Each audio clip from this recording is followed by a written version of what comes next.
pala, yun. So, ako nga pala si Abby Orbeta. Hello. Feeling ko kilala niyo naman ako. Ay, lalaki ako nandito. Kung papalitan natin ang pangalan na yun, pwede po bang hindi na lang sin, stress na lang. Ganun, stress na lang, papalitan ko na.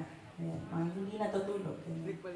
So, ang namimiss ko ng mag-perform. Shit. Anyway, so, meron akong, hindi siya hugot, pero kwento siya. Kasi primarily, I'm a storyteller.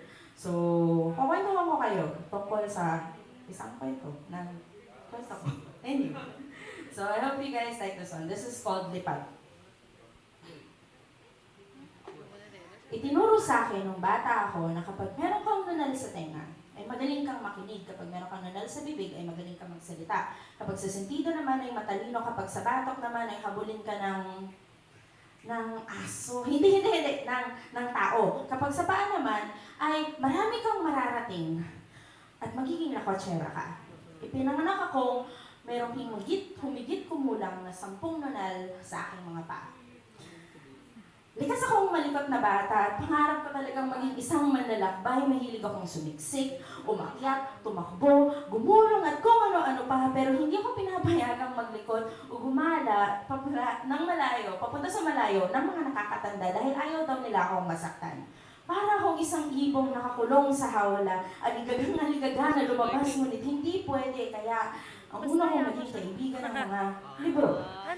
Sa mga libro, natuto akong kumawala gamit ang aking imahinasyon. Babasahin ko ang libro tapos pipikit ang aking mga mata at nakikita ko nang nakikipaglaro ko kay Tom at Huck. Sasakay kasama sa balsa pababa ng ilog Mississippi, aakyat sa malaking beanstalk kasama ni Jack para kalabanin ng mga higante, sasama kay Little Red Riding Hood para bistahin ang kanyang lola sa gubat, lilipad kasama ni Peter at Ting papuntang Never Land. Kring!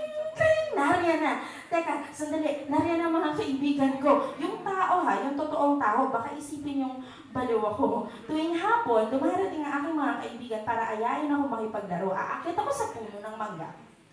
Mula sa bintana ng kwarto ko hanggang sa baba para makatakas, palabas, sasakay ako ng bisikleta at papakilipasin ko ito ng takbo para hindi ako mahabol ng yaya ko. Pupunta kami sa may playground para maglaro. Pero ang ginagawa ko lang talaga ay sumakay ng swing. Sasakay ako dito at hahayaan ang sarili kong lumipad, pataas, ng pataas, madalas. Nalilimutan ko ng may mga kasama akong kalaro. Ang gusto ko lang talagang gawin ay lumipad, na parang rocket ship. Isang beses, nasobrahan ako sa paglipad. Bumitaw ako sa kinatatayuan at sumubukang lumipad at tumama ang aking ulo sa batuhan. Umuwi akong duguan at puro galo sa katawan, kaya ikinulunguli ako sa hawla. Ginupit ang aking mga pakpak at hindi na ako makalipad, kaya bumalik na lang ako paglakbay gamit ang aking imahinasyon. Kapag lumilipad ako palayo, madalas nakatingin ako sa kawalan. Ground control to Major Tom, ground control to Major Tom. Yan ang madalas na tukso nila sa akin. Yan ang madalas na tukso nila sa akin kapag lumilipad na ako papalayo sa kanila, kaya bumubulusok ako pabalik ng lupa. Hoy, isang planeta ka ba talaga galing? Nakatulanan ka na naman. Ang tanong nila sa akin minsan, gusto kong isagot, galing ako sa planetang XDHTJ 7865BP LMQ.